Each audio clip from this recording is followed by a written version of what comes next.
mais uma vez com o projeto Esperançando, que é um braço do projeto Linguagens para Esperançar, criado pelas professoras Carla Bayer, que está aqui presente hoje, e a professora Úrsula, né, do Colégio Estadual Professor Fernando Antônio Raja Gabalha. Hoje nós temos um convidado ilustre, um ex-aluno do nosso colégio, um aluno que foi muito amado por nós e ainda continua sendo muito amado, é o André Nascimento.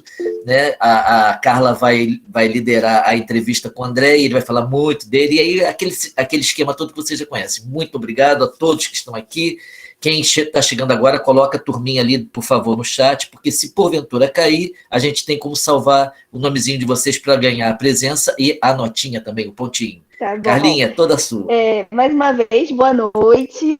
Eu sou a professora Carla Bayer, sou professora de língua portuguesa, né, do Colégio Raja. Estou, né, nessa loucura, né, que nós inventamos, produzimos, né, que foi o seminário Linguagens para Esperançar, e veio a ideia também do Esperançando, né, essas entrevistas com profissionais de várias áreas, né, para trazer, né, para os alunos, né, um panorama do mercado de trabalho. Hoje eu vou conversar, acho que fica melhor do que falar, entrevistar, com o ex-aluno, né, André Nascimento, que a minha primeira pergunta, né, onde vocês estão morando? Olá, boa noite. Você me escuta, Carla? Sim. Perfeito. Eu moro em Ítaca, que é uma cidade muito pequena no norte do estado de Nova York, que o nome remete à ilha grega que Ulisses queria retornar. É bem interessante também pelo nome da cidade, porque é uma cidade que tinha um lago chamado Sêneca, que era relacionado aos indígenas da região da nação Guiacoono também, ou outra nação aqui do norte do estado de Nova York. Então, quando os colonizadores chegaram e eles viram o nome Sêneca, então todas as cidades aqui ao redor têm essas referências gregas. Por exemplo, Roma, Ovídio. É bem interessante, porque é como se fosse uma restauração greco-romana que eles fizeram aqui no norte do estado. Mas eu moro em Ítaca, que é uma cidade bem pequenininha no norte do estado de Nova York. E eu falo bastante. Então, se eu estiver falando muito, você pode me parar para falar. À vontade. Vamos lá. Como que surge a ser intérprete? Eu acho que tem muito a ver com teatro, né? Eu sempre fiz teatro. Primeiro eu queria explicar que não é intérprete de escola de samba, que muita gente já me perguntou. Você é intérprete de escola de samba? Não sou intérprete de escola de samba. Então, eu fazia teatro, então eu gostava muito, sempre fui muito falante. E eu estudava inglês, então tinha sempre pessoas que vinham, às vezes, na igreja que eu participava, né, que minha família participava. Então, eu sempre queria falar, eu sempre queria poder fazer comunicação, fazer contatos, fazer as pessoas conversarem entre si. Então, surgiu a oportunidade de um projeto que eu fui convidado para fazer trabalho voluntário como intérprete em 80 escolas públicas no estado do Rio de Janeiro. Então, viria uma equipe de Chicago e de várias outras partes dos Estados Unidos para fazer apresentação de dança, falar sobre gravidez na adolescência, justiça social, em várias escolas do estado do Rio de Janeiro. Então, trabalhei como voluntário, fazendo interpretação. Então, eu traduzia as conversas, os diálogos, apresentações. E então, com isso, tive essa grande experiência. O interessante é que na equipe das pessoas que vieram, elas tinham intérpretes profissionais. Então, os intérpretes profissionais, na época eu era um pirralho, eu tinha 18 anos, estava acabando de sair do Raja. Eu saí do Raja em 2009 e eu comecei a fazer esse projeto em 2010. Então tinha intérpretes assim que tinham 20 anos de carreira e eu pirralho lá traduzindo no meio deles. Então eles me davam várias dicas, vários toques de como fazer. E no ano seguinte, ou no mesmo ano, surgiu uma oportunidade para eu fazer um teste em uma empresa de interpretação, como intérprete oficial, realmente como trabalhar como intérprete. E eles me perguntaram na empresa se eu tinha formação técnica, se eu tinha feito uma escola de intérprete, se eu tinha passado por toda a formação formal. Eu falei que não, mas que eu tinha experiência, que eu tinha feito interpretação muitas vezes. Inclusive, eu fazia interpretação todos os dias com o projeto. Foi um projeto que durou 4 meses e a gente interpretava nas escolas todos os dias, de manhã à noite.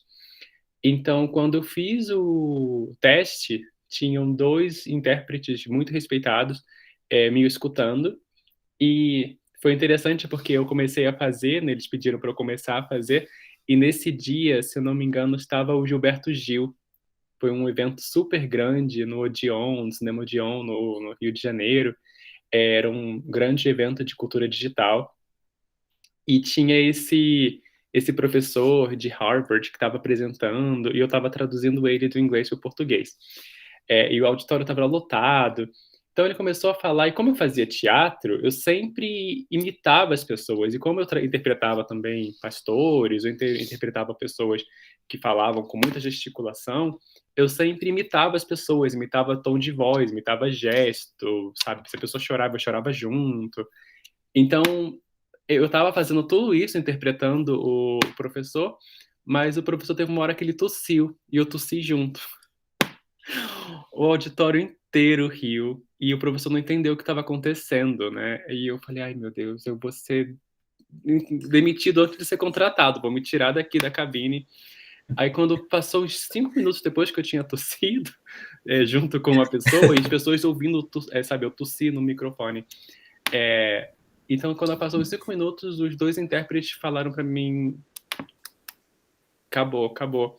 Aí eu, nossa, pronto, realmente, agora não tem mais nada. Aí o outro intérprete, que era o diretor da empresa, ele me chamou para sair da cabine porque ele queria falar comigo. Eu falei, pegar minha mochila, porque eu já sei que realmente eu tô indo embora. Ele falou, você faz isso muito bem. Você tem muito treino, muita técnica para fazer isso. Você nasceu com habilidade. Então, dali, eu consegui o contrato, eu comecei a trabalhar como intérprete e faço isso hoje a vida toda.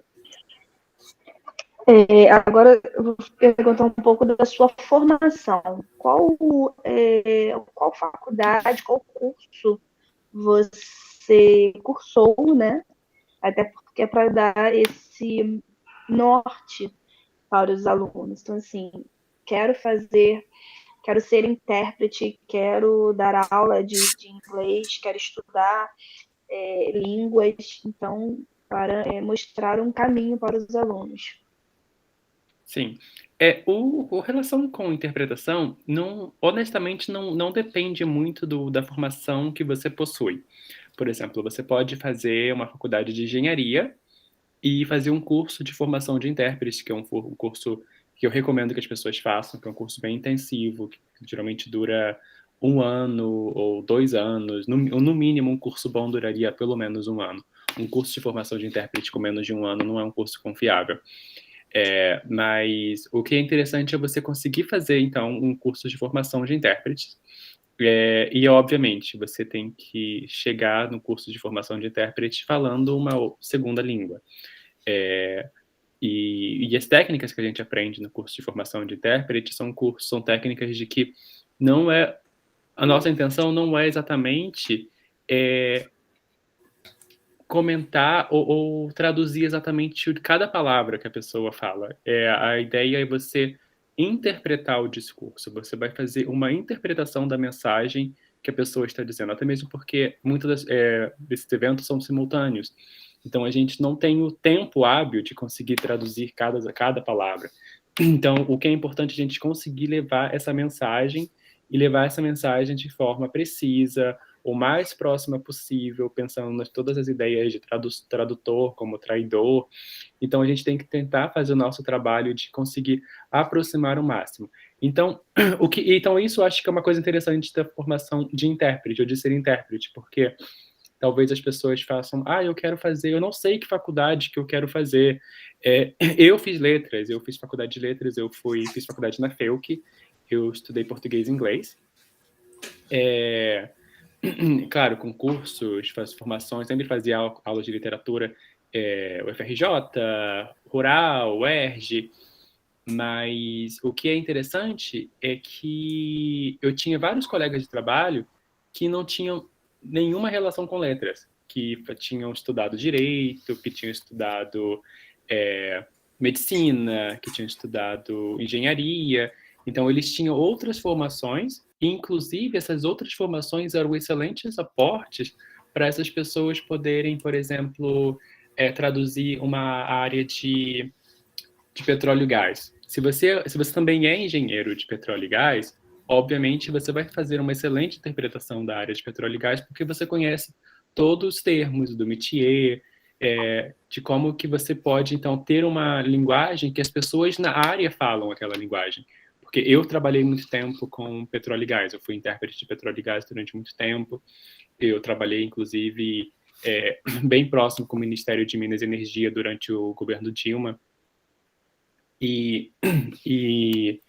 Mas, assim, eu não sou formado em engenharia, de petróleo e gás. Então, era um grande processo de conseguir aprender, não apenas falar as mensagens em inglês ou em português, mas seria de tentar falar próximo de uma linguagem que aquele trabalhador fala. Eu tenho uns mitos bem interessantes que eu posso contar para vocês depois, por conta de não saber a linguagem das pessoas da área. Mas a gente pode falar. O Wilton quer falar. Eu queria fazer umas perguntinhas rapidinho. Primeiro, eu estava pensando, a minha conexão está muito ruim, então eu não peguei alguma coisa que você falou. Eu acabei divulgando para todo mundo que você estava morando na Califórnia, no estado da Califórnia. Você está morando no estado de Nova York, é isso? Isso. Tá, era uma informação. Agora, você falou aí a respeito do curso de formação de intérprete. Aí a galera, né, você sabe que você conhece bem o nosso país, né, as dificuldades, né, que nós temos, os nossos alunos, dinheiro, etc. Um curso de formação de intérprete é muito caro? Existe algum curso que seja gratuito em que ele possa tentar fazer ou ganhar uma bolsa? Porque nós estamos enfrentando com a pandemia um problema maior ainda com a questão da pobreza. As pessoas estão empobrecendo muito no Brasil. Falta de emprego, uma série de coisas. Mas isso também nem precisa ser falado. O que a necessidade o aluno que é pobre, como é que ele faz um curso desse? É muito caro? Ele tem chance de fazer? Ele precisa trabalhar para poder manter um curso desse? Nossa, Wilton, sua pergunta ela é essencial. Eu acho que, inclusive, é muito importante. Infelizmente, sim, cursos de formação de intérprete são muito caros. Eu acho que agora, inclusive, tem alguns que são um pouco mais acessíveis, e tem a formação, a pós-graduação da PUC. Existe a pós-graduação da PUC de São Paulo, que é um pouco mais acessível do que a da PUC do Rio, por alguma razão que a gente não entende. Mas, inclusive, eu não sei porque eu não estou dentro da instituição, então eu não sei as razões pelas quais existe essa diferença. Pelo menos na minha época existia uma grande diferença de preço entre as duas pós-graduações.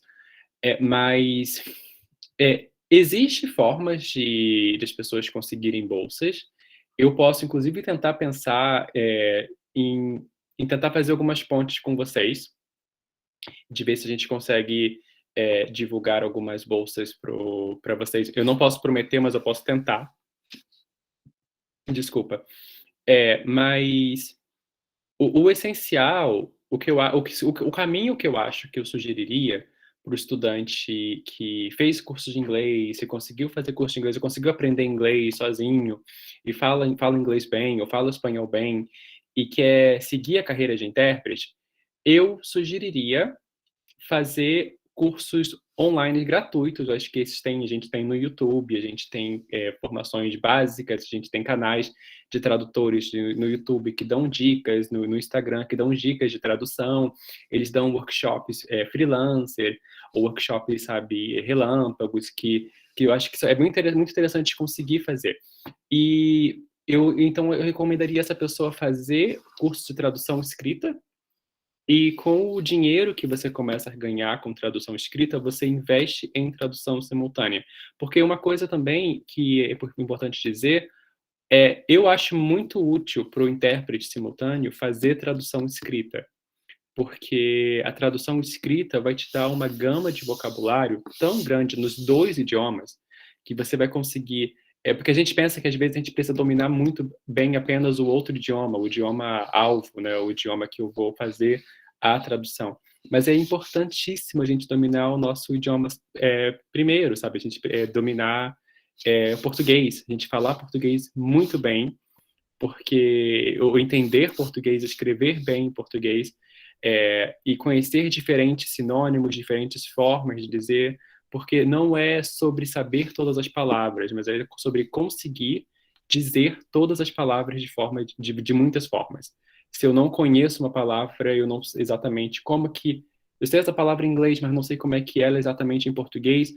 Eu não preciso achar o significante imediato. Eu posso encontrar um caminho, sabe, uma viela do lado que chegue a essa palavra, uma forma paliativa que vai me dar esse resultado.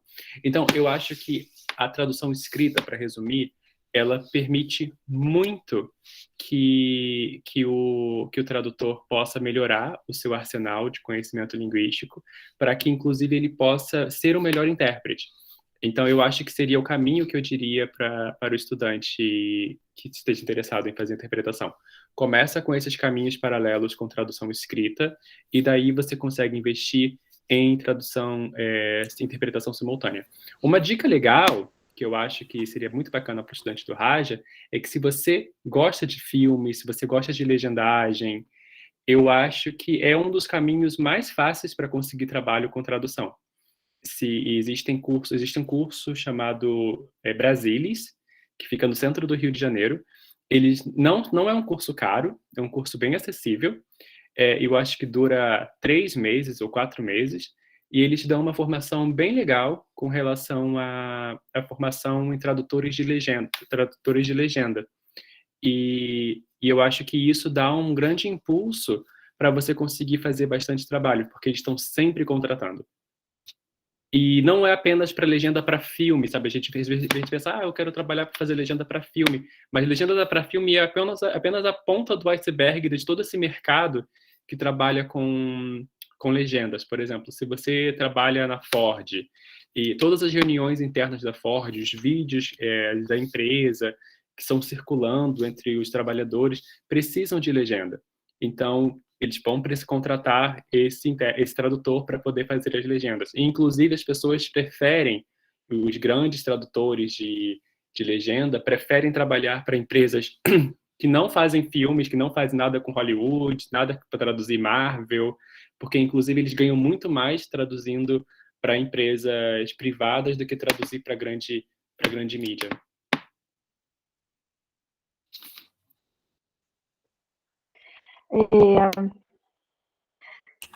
Você já interpretou alguém famoso? Eu peguei uma cola na entrevista do Erivelto. Aí minhas perguntas estão mais ou menos norteadas por aquela entrevista. Sim, já traduzi gente famosa. Já traduzi o Gilberto Gil, como eu havia falado. Já traduzi o Nicholas Sparks, que é famoso também. Alguns escritores que são famosos, mas eu não sei se são tão famosos para o grande público. Eu traduzi a Michelle Bachelet, que é a presidente do Chile. Traduzi a Cristina Kirchner, que é a presidente, que era a na verdade, a Michelle Bachelet era ex-presidenta do Chile, a Cristina Kirchner, que é a vice-presidente da Argentina nesse momento, mas na época ela era presidenta da Argentina. Eu interpretei por alguns segundos ou um minuto a Dilma Rousseff. Quem mais que eu traduzi de famoso? É porque é tão interessante que a gente acaba não pensando, sabe? Vários governadores, obviamente, governadores do Rio, prefeitos do Rio. É, é porque você acaba entrando. Eu trabalhava muito com política, né? Mas a empresa que eu trabalhava fazia a interpretação do Schwarzenegger, fizeram a interpretação da Taylor Swift, e eu estava no mesmo evento que fizeram a interpretação da Taylor Swift, a interpretação do pessoal que sempre que vinha lançar esses filmes de Netflix, mas eu não conheço o nome dessas pessoas, nem mesmo aqui. Então, enfim, eu traduzi muita gente famosa, mas eu não sei dizer o nome delas, porque eu não lembro. Eu sei que, por exemplo, essa pessoa estava nesse filme, assim, eu traduzi essa pessoa do filme, mas eu fazia muito mais interpretação de Wilton. políticos.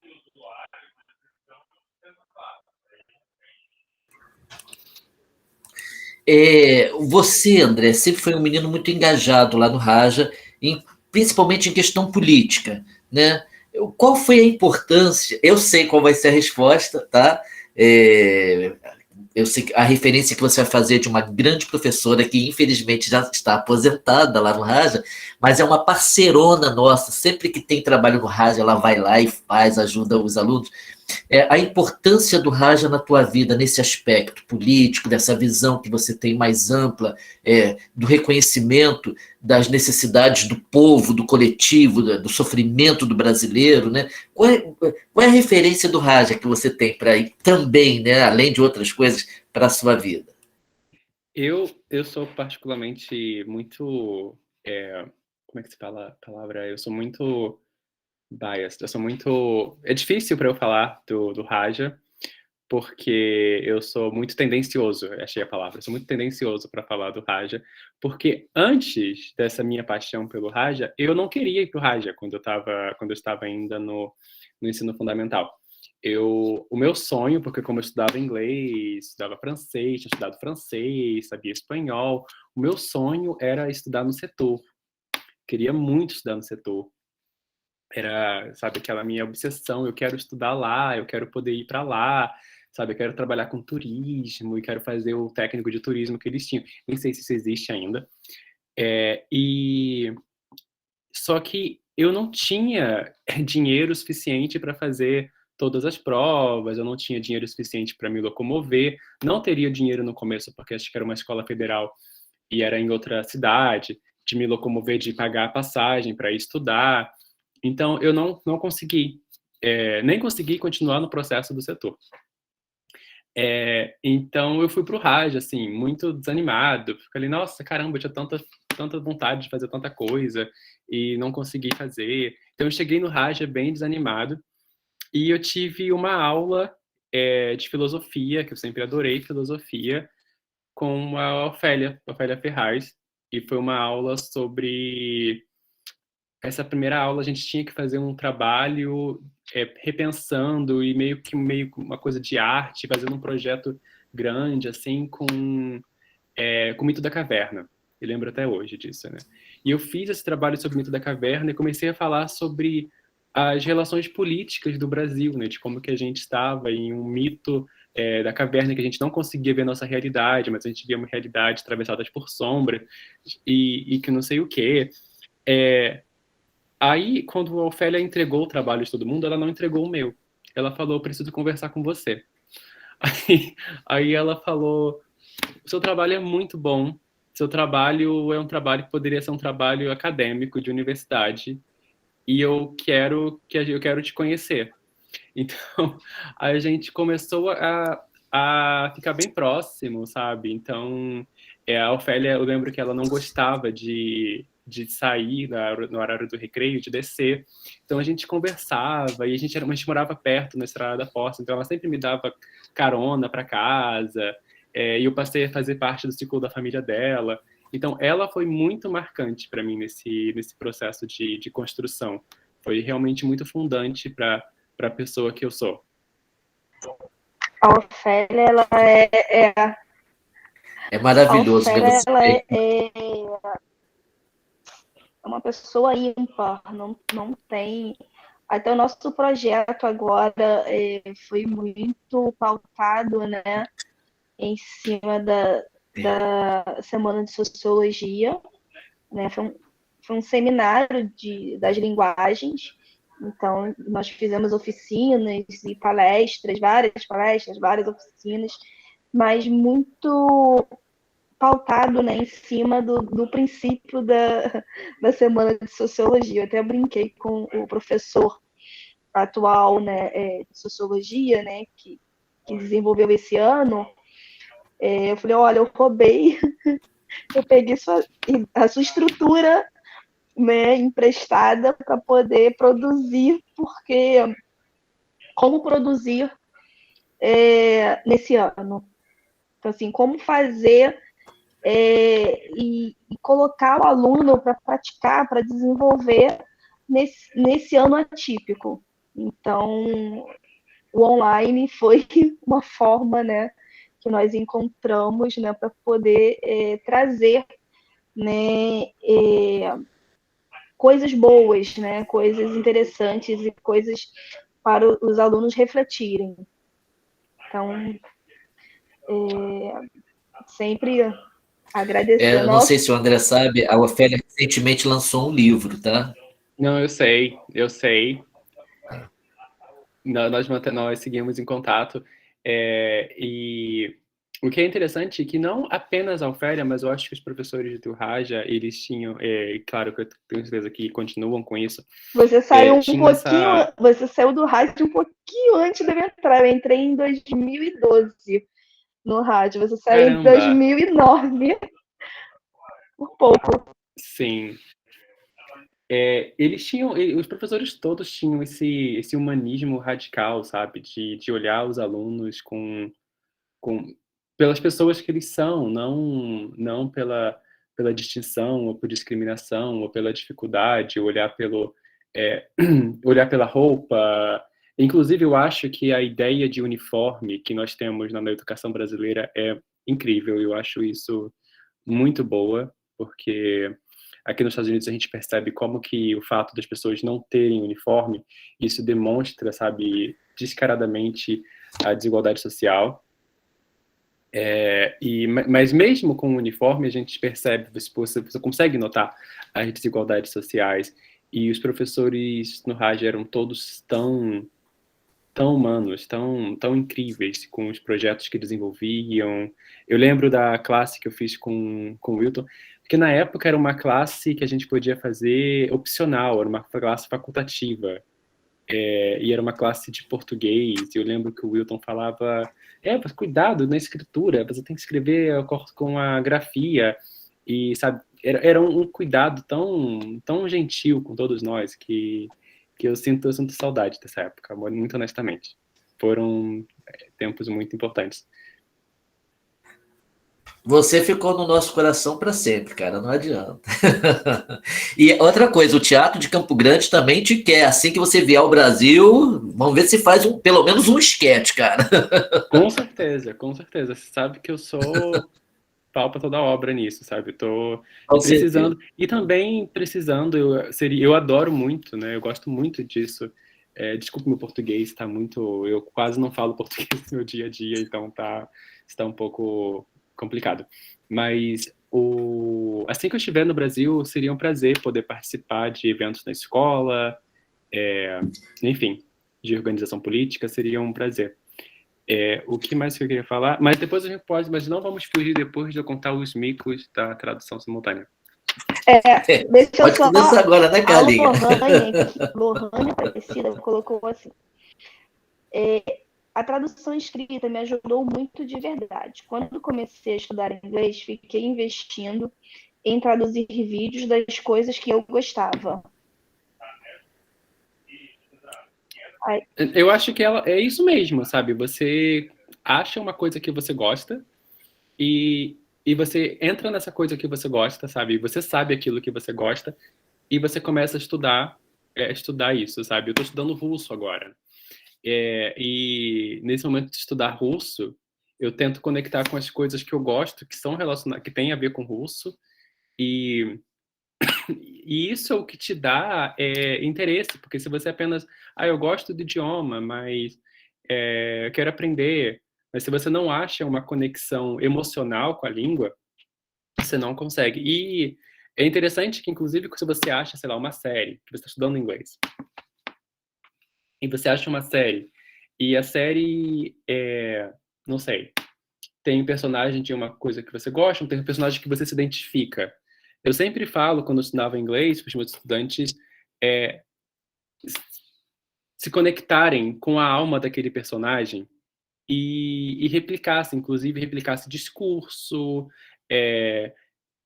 tom de voz, entonação, para fazer exercício de pronúncia, exercício de gramática.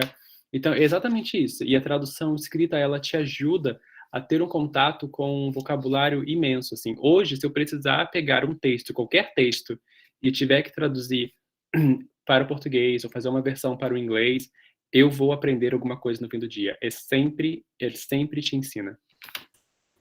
A Kátia Gregório colocou aqui uma sugestão, aí eu queria que você até comentasse sobre essa sugestão, e por que eu estou citando ela?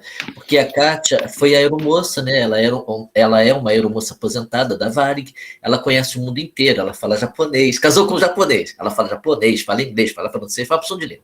E ela botou aqui como exercício palavras cruzadas. Ela vai ser entrevistada, André, se você puder assistir na sexta-feira, tá? Vai ser muito legal, ela está aqui te prestigiando. Obrigado, Kátia. Ela colocou como exercício palavras cruzadas também, né? Um exercício bom. Sim.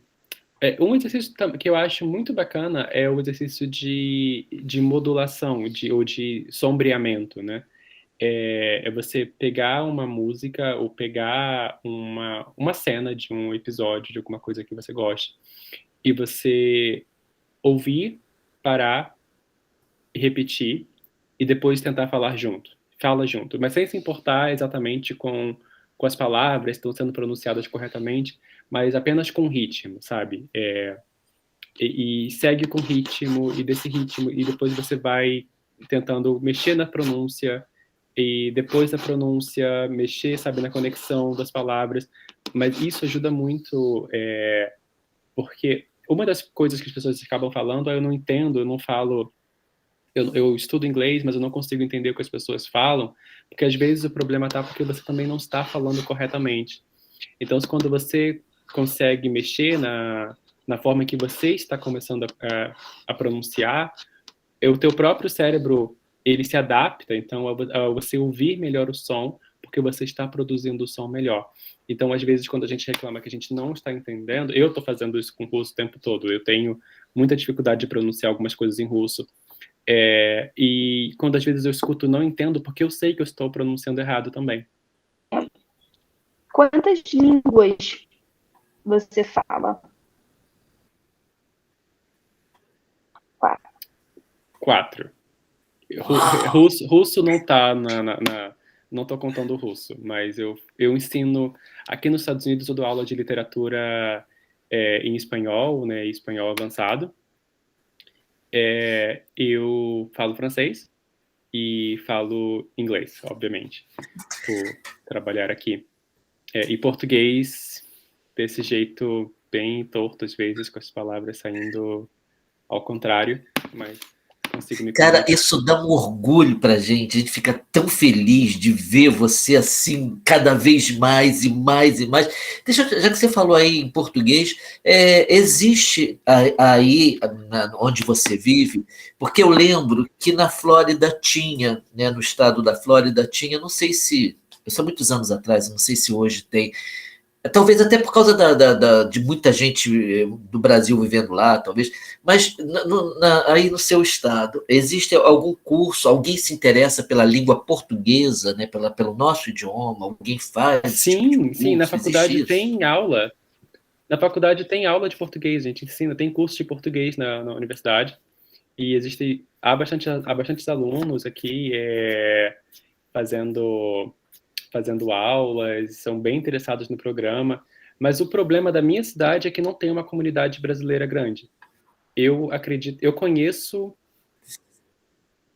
3 brasileiros na cidade inteira. E é uma cidade de mais ou menos 50 mil habitantes. Obviamente, é capaz de existir mais, mas eu só conheço 3. Então, e como a gente não tem tempo de se ver quase nunca, então, enfim, é muito difícil eu conseguir ter a oportunidade de falar português. Quando eu morava na cidade de Nova York, eu falava português o tempo inteiro, porque tem bairros em português. No bairro que eu morava, que era o bairro de Astoria, tinha mais ou menos 6 igrejas brasileiras que eram em português, tinha um mercado brasileiro, tinha mais ou menos 10 restaurantes brasileiros, tudo em português o tempo inteiro. Você passava pelas ruas, você escutava português. Então, era bem legal, sabe? Você conseguir falar, nossa, parece que está no meio de vários mundos, mas aqui é bem Deixa inglês. eu te perguntar, quando você começou a estudar e a falar, né, cada idioma? Tá. Eu acho que eu comecei a estudar. Eu não lembro bem quando eu comecei a estudar inglês, a idade que eu tinha, mas eu acredito que eu devia ter uns 8, 9 anos.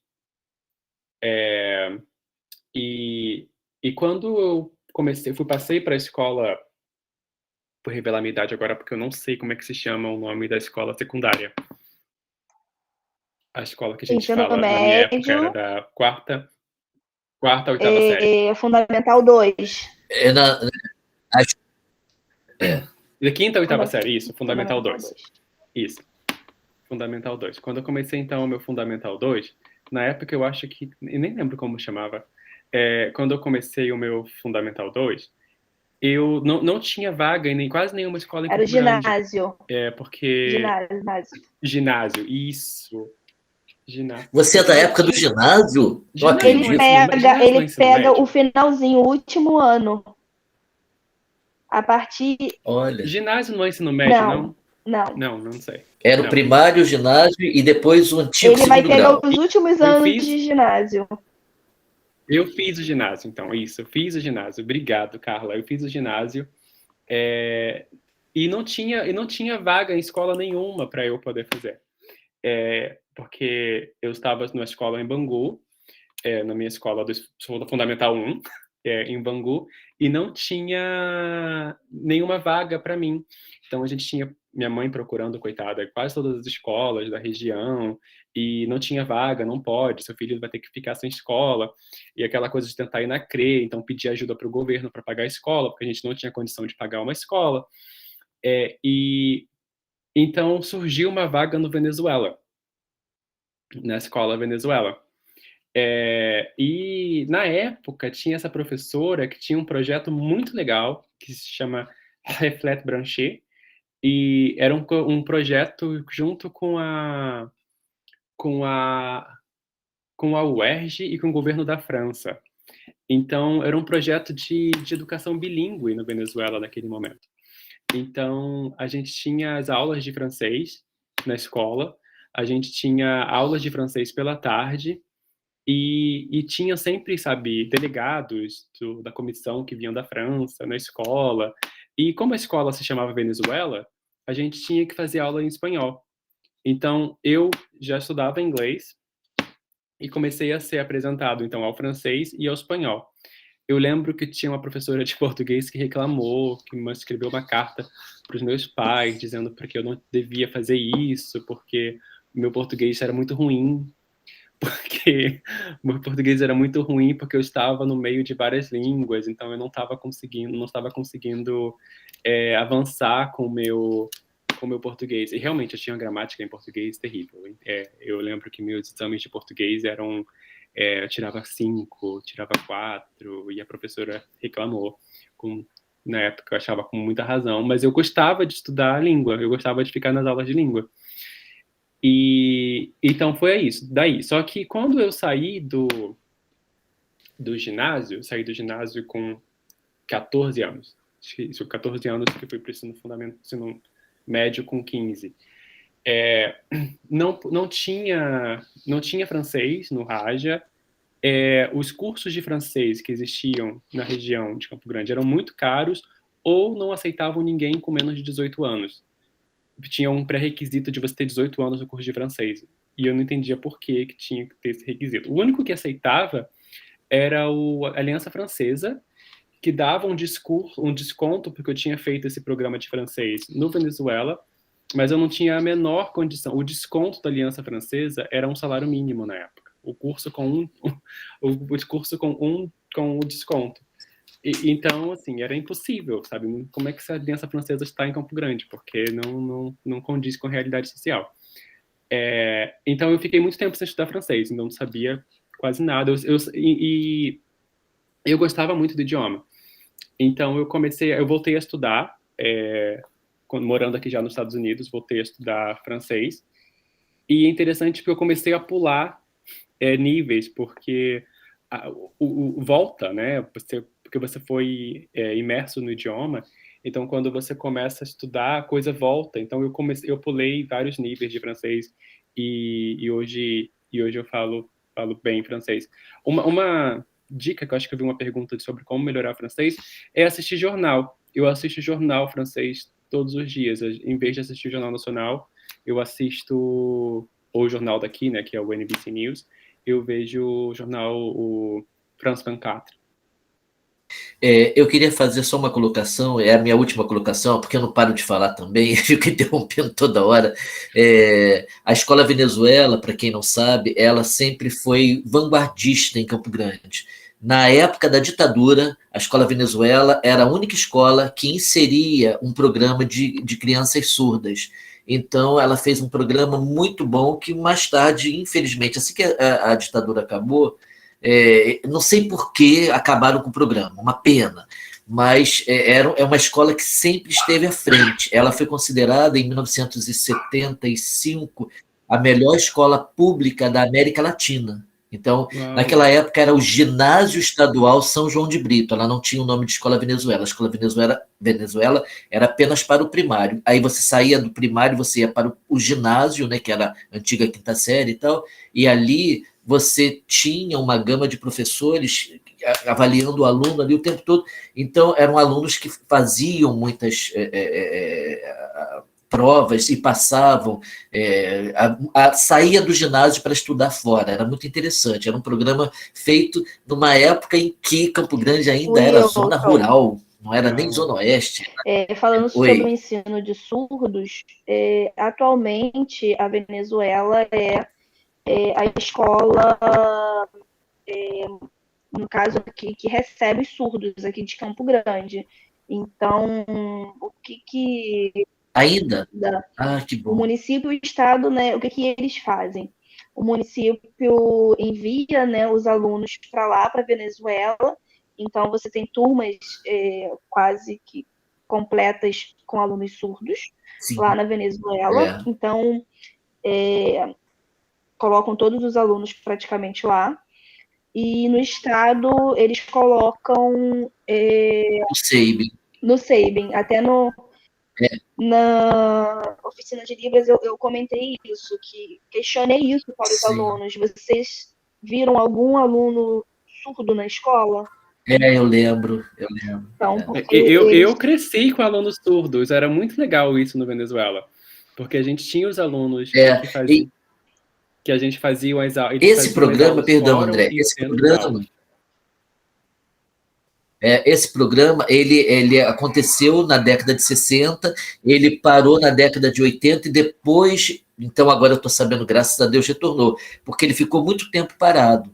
Né? Inclusive, era um ambiente, pouca gente sabe, a Escola Venezuela não tem só 2 pavimentos, o térreo e o que chamamos de segundo andar. Existe um terceiro andar, que é muito pequeno, mas existe um terceiro andar, e era ali todo um ambiente para que o aluno com essa deficiência pudesse ser bem atendido. Então, era assim, algo fantástico. A Escola Venezuela é o que eu chamo vanguardista, assim como o Raja também é vanguardista e outras em Campo Grande. Sim. Deixa eu só falar mais uma coisa, é que já são 10:07, tá, Carlinha? Aí já está por sua conta e o André ainda tem que contar umas coisinhas aí legais para a gente. Não, só para falar do Venezuela, eu acho que era interessante porque a gente também aprendia, não obviamente a nível de ser fluente, mas porque a gente tinha muitos colegas surdos na escola e na sala de aula, a gente aprendia linguagem de sinais, a gente aprendia para se comunicar com eles, e era muito interessante, né? Porque tinha toda essa interação. Eu lembro que e era muito, muito, muito coeso. Não era essa inserção em que as pessoas são inclusas, mas ninguém se mistura. Eu lembro que era muito comum, inclusive, assim, na época de muitas meninas ou meninos apaixonados por os estudantes surdos, então começavam a fazer intensivo para melhorar a língua de sinais, porque Legal. queria comunicar. Era muito, muito interessante. Eu lembro muito dessa época. E era muito bom. E eu lembro que tinha também aulas eu ficava no Venezuela quase que o dia inteiro. Desculpa. E a gente tinha aula de culinária com reciclagem, produtos, por exemplo, que seriam descartáveis. Isso. A gente, sei lá, em vez de jogar a casca da banana fora, a gente aprendia receitas com a casca da banana. Então, tinha um excelente programa de educação sexual pela tarde. E todos esses programas eram opcionais, não era nada obrigatório, mas os alunos queriam fazer, eles ficavam. Os alunos da tarde de manhã faziam um programa pela tarde, os alunos da tarde faziam programas pela manhã. E era um programa incrível, inclusive porque eu acho que começou um período que tinha bastante gravidez na adolescência, na escola, e esse programa foi incrível, porque os níveis de gravidez na adolescência, pela informação, diminuíram bastante. Agora eu vou te pedir para contar os micos. Tá. Eu acho que o pior mico, acho que depois desse de tossir, foi o mico da sexta-feira, que eu acho que é um dos micos mais tristes, assim. O mais engraçado. Era um grande evento de uma multinacional, que eu não posso revelar o nome, mas era um evento em que os grandes CEOs da empresa estavam no Brasil, porque a empresa tinha passado por uma grande greve. E eles são trabalhadores que ficam, como é uma empresa transportadora mundial, né? Então as pessoas ficam nessas embarcações durante 4, 5 meses. Enfim, então elas estavam reclamando das condições de trabalho, que não estava muito boa. Então era uma reunião assim meio que muito tensa.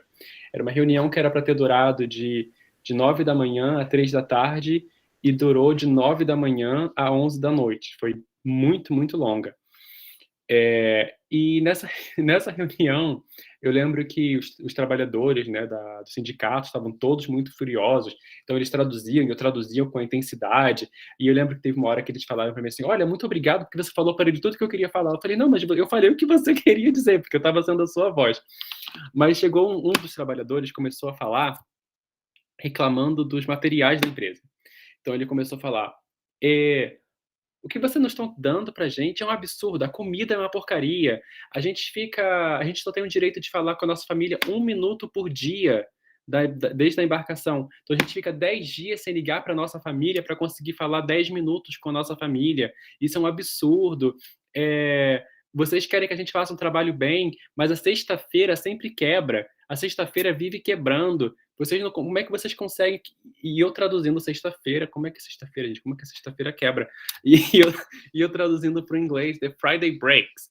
Aí, ele repetia o negócio da sexta-feira. Eu falava, moço, para de falar sexta-feira. Na minha cabeça eu falava, moço, para de falar sexta-feira, porque eu sei que isso está errado. E eu traduzi isso e repeti essa sexta-feira umas 5 vezes. E o CEO que estava ouvindo falou assim, para. Eu não, acho que está com um problema com a tradução, não estou entendendo o que está acontecendo. Aí ele falou, The Friday. Aí eu tive que traduzir pro português a minha tradução errada, mas em português fazia sentido, porque quando ele falou Friday em inglês, eu falei sexta-feira, os trabalhadores entenderam e todo mundo começou a rir. Foi meio que um momento assim de alívio durante toda a tensão. Foi o erro do tradutor. Até eles me explicarem que sexta-feira é uma grande marreta que se utiliza para poder... Enfim, desculpa. Foi bem tenso, eu fiquei morrendo de vergonha, porque eu fiquei super vermelho, assim, esse momento de tensão tá parando por conta de mim, mas foi também meio que um alívio para a briga, para o debate que estava acontecendo. Em alusão ao Robinson Crusoe, né?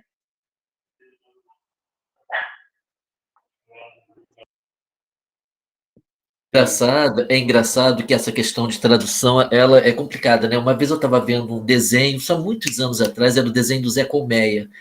E aí ele pega e rouba uma torta de maçã. Era uma torta de um piquenique, tinha um piquenique, ele rouba uma torta. Era torta de maçã.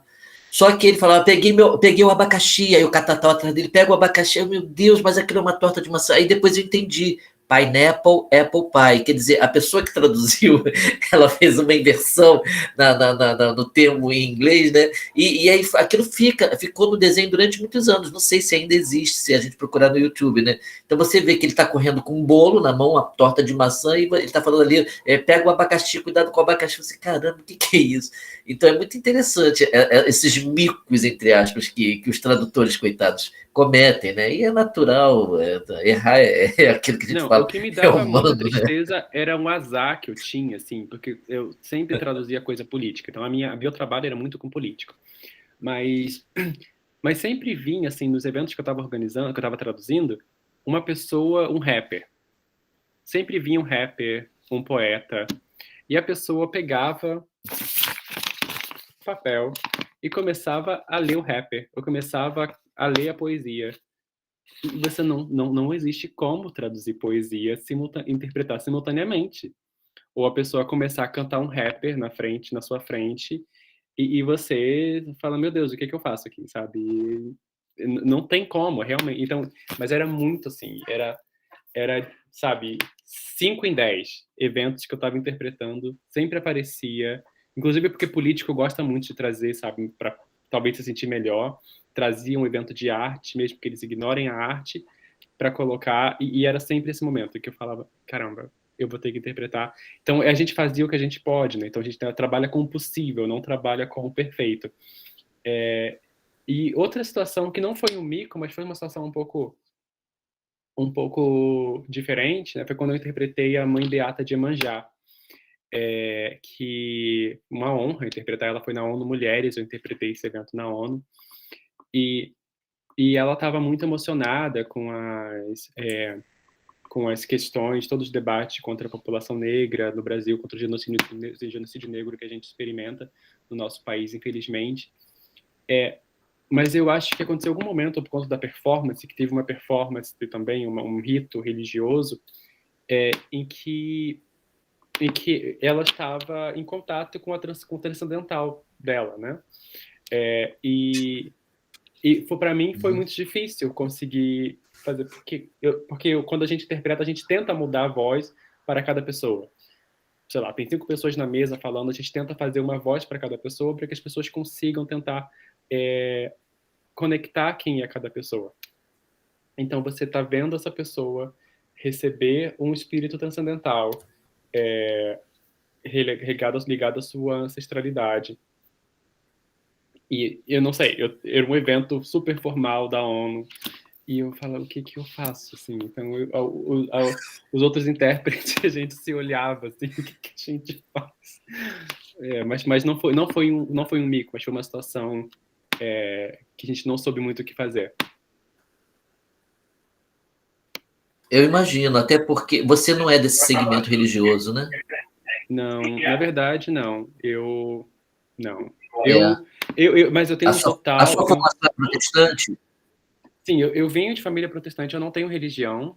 Eu acho que, como eu sou como brasileiro, eu acho que eu sou meio que um ateu religioso, um ateu cristão, né? Mas eu tenho total respeito, inclusive pela história com relação a resistência, pelo fato de eu ser negro, então eu tenho um total respeito, e eu acho que para mim é muito importante, né? Como todos nós brasileiros temos contato com a transcendentalidade, mas eu não tenho religião. Wilton? Quer fazer mais alguma pergunta? Não tenho nada para falar. Quer encerrar? Não, porque eu estou preocupado com a hora. Esse Meet pode cair, entendeu? Eu tenho medo dele cair. Cair, faltam 2 minutos para as 19 horas.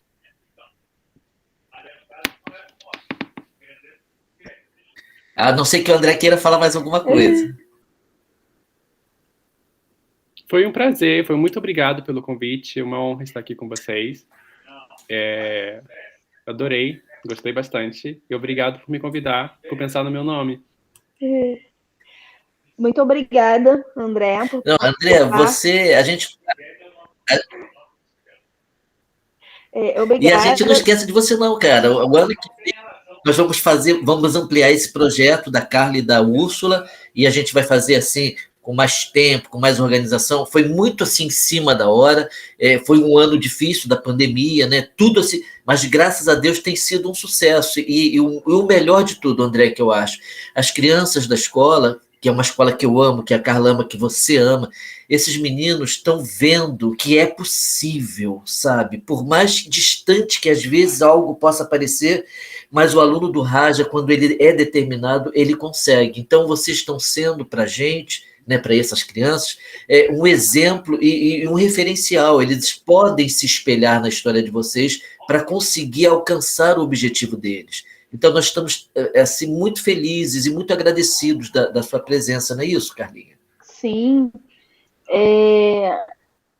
muito agradecida, né, por conversar, né, com o André. No princípio, nós tínhamos pensado, né, de conversar com ele no seminário, mas aí pela incompatibilidade de datas, né, aí o Wilton, não, eu vou fazer entrevista com ele, ele vai conversar com a gente.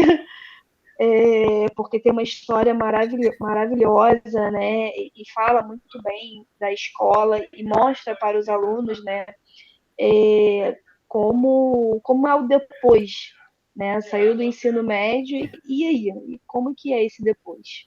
Então tem Eu acho que eu diria também para aproveitar o ensino médio, porque acho que é a melhor época da vida da gente. Eu acho que eu posso dizer isso, sabe? Eu fiz faculdade, estudei fora do país, fiz mestrado fora, faço doutorado fora, mas o ensino médio é único. Então eu acho que, não sei, aproveita. E o Raja é uma família, né, André? Acaba sendo uma grande família. Depois que a gente sai do Raja, as crianças que falam assim, nossa, eu não sabia que eu tinha uma família. E ficam até hoje, né, visitando a escola. A Letícia botou aqui, obrigado a você, vamos marcar uma conversação em inglês de novo. Olha que bonitinho. A Letícia é da família, praticamente. Ela é amiga, filha, melhor amiga do meu irmão, dos melhores amigos do meu irmão, Rafael, Silvana. Ela é da família, praticamente. Letícia, é muito bom te ver. Obrigado por vir. Meus amigos, então eu vou encerrar aqui, vou parar a gravação. Eu agradeço a presença de todos, que Deus abençoe a todo mundo. André, você, todo sucesso, você tem em nós, a sua família, você sabe. Quando voltar ao Brasil, avisa, porque a gente quer te ver, quer te abraçar. E se Deus quiser, essa pandemia vai embora e para voltar a gente poder congregar, né, com as pessoas que nós amamos. Então, um beijo grande para todos.